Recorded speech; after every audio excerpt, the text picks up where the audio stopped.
Tyheam here, and in this episode of Tyheam Talks, I'm going to be talking about the Teenage Mutant Ninja Turtles and the impact that it's had on my life. Teenage Mutant Ninja Turtles! Turtles counted on 1, 2, 3, 4. Turtles! Mutant chain reaction. Turtles! Living underground. Turtles! Ninjutsu action. Turtles! It's a shell of a town. Turtles counted on 1. Live by the code of the martial arts. 2. Never fight unless someone else starts. Always stick together no matter what. If all else fails, then it's time to keep up.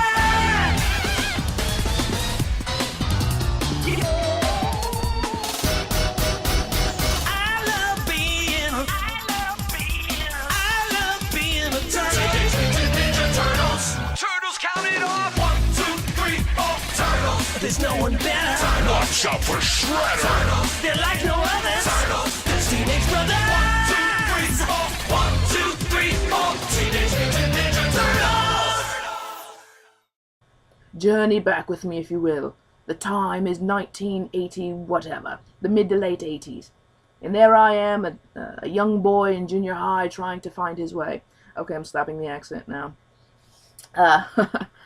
And there I was in junior high trying to find my way, and I meet up with this boy, and we found we had a common interest, and the Teenage Mutant Ninja Turtles.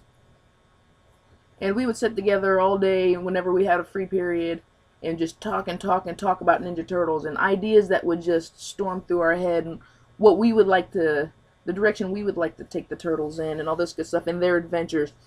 Actually, in high school, he wrote an extensive journal from the perspective of Leonardo.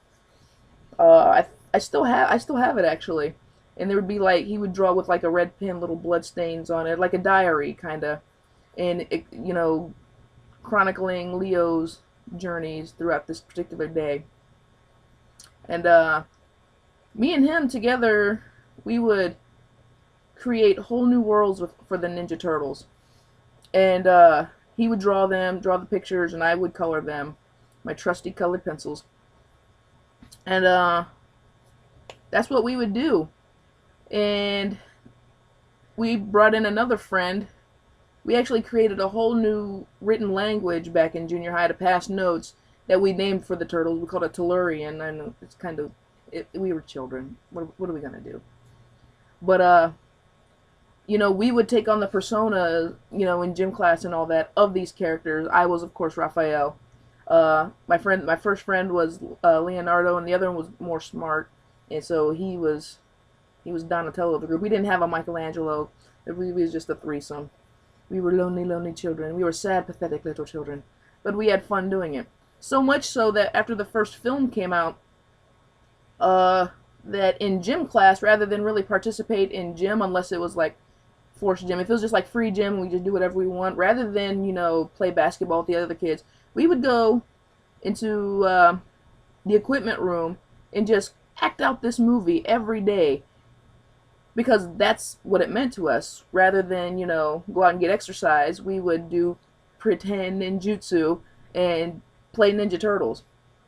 And I actually met one of my very best friends because of the Ninja Turtles. My friend that would do the drawings told me about this girl in junior high. This is about 8th grade, so I want to say 89, 90 maybe. And he told me that she was so into it that she'd gotten all the action figures, you know, she was into the comics. And I was like, oh, you got to introduce me to this girl. And he did. And to this day, she's one of my very best friends. We're roommates right even now still. If it wasn't for my love of Ninja Turtles, or even my knowing of the Ninja Turtles, there's a very real chance that I might never have met her. And so I'm kind of glad that happened. The original animated series, I totally, even though looking back today is really campy and cheesy, and it's one of those things I look back and I'm like, why did I ever watch this? But I did, and I loved it. And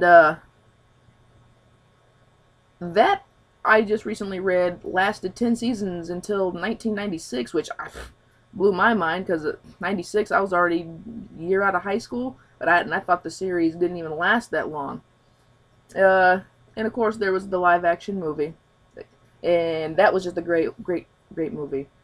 Personally, of the three original live action movies, the second was my favorite because I just totally loved Toka and Razar introducing new mutants. Three I could have done without time travel. I hate temporal mechanics. And then the series kind of lied dormant for a little while. Nothing was being done until 2003 when the CW, well, what it was, the Kids WB, I think it was called back then, decided to start up a new series, which was grittier than the original campy '80s series, darker, but still, and it's stuck closer to the comic history, but it's still less violent because it's kids television. And that lasted, I think I just read, 7 seasons, about 156 episodes. It actually spanned three kind of different series. After it got so far, it changed the name and, they went to a different place, but it was all still within the same series. So it was like one giant series broken into three different sections, I guess it was. And the series finale of that was the most spectacular thing I've seen. I think it was called Turtles Forever. It was like an hour and a half little series finale in which the shredder of this universe broke a hole in time and space or whatever and brought forth the Shredder and Krang from the original '80s series, and they were trying to find a way to destroy the turtles. And also through this hole came the original '80s turtles, and they meet up with the 2003 counterparts. I guess it was the later than that, 2000, whatever. Math isn't my strong suit. But they met up with their current counterparts, and it was just wacky to see them all together. But something else fell through the hole. The original four turtles from the original comics was all black and white. There was no distinction between the four. They all had the same sort of attitude. Wanted to fight, kick butt, uber violent. And these three groups had to stop the Shredders and the Technodrome, which I totally missed the Technodrome. The Technodrome was awesome, even though it was stupid. But I can't remember if Bebop and Rocksteady were there, but the Shredder laid out his grand plan on how he had to finally conquer the Turtles. He had to destroy them from the beginning, and he showed this whole big panoramic screen inside the Technodrome of the multiverse, in which you see all different incarnations of the Ninja Turtles, including their live-action movie counterparts. So apparently, according to this series finale, that actually exists. The movie actually exists, but it's like a parallel universe, kind of like Sliders. There you go. And of course, they finally overcome all their differences. All was it 12 of them? Whew, that's a lot of turtles. And combat the forces of evil and save the day and all that good stuff. So, yeah. I was totally psyched when the 2007, was it? CG movie came out. And I finally got to see what I've always wanted to see. And that was a throwdown, knockdown, drag-out fight between Leonardo and Raphael. Spoiler alerts. they totally throw down. Now, I have a total love of Raphael. He's my absolute favorite. And when I saw that movie, and I saw that he just totally dominated Leo, I'm like, yes, finally. Raph is asserting his dominance over Leonardo. But then it occurred to me, Raph didn't really win that fight. You see a few times when Leo could have ended it, but because he loves his brother, he holds back. He had Raph dead to rights, but because he hesitated and, he didn't, well, it wasn't going to kill him, but because he didn't finish the fight, Raph got the upper hand. So by all accounts, Raph didn't win. And once I realized that, it just kind of bummed me a little bit, but it is what it is. Now, there is a new movie coming up. It's supposed to be, live action and CG. And I have such mixed reviews about this thing, because in the early goings, it was stated that the turtles were no longer mutant; they were aliens, and that really grated my cheese very, very badly, because you can't just change the story that fundamentally and expect the fans to just sit there and take it. And apparently, from what I'm hearing now on the grapevine, is it's changed. The turtles are from Earth, but I'm hearing the ooze is from space, and that still kind of grinds my gears a little bit. But that's more accepting, even though the ooze is a byproduct of, a chemical factory or whatever it was. I'm more accepting that the ooze is from space than the turtles are from space. They're not aliens. And the other thing that really irks me is the fact, personal bias here, Megan Fox is playing April O'Neil. I don't like Megan Fox.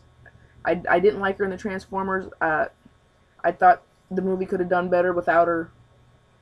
But there's two things I can do about it. Nothing and like it. Well, I don't have to like it, but there's nothing I can do about it.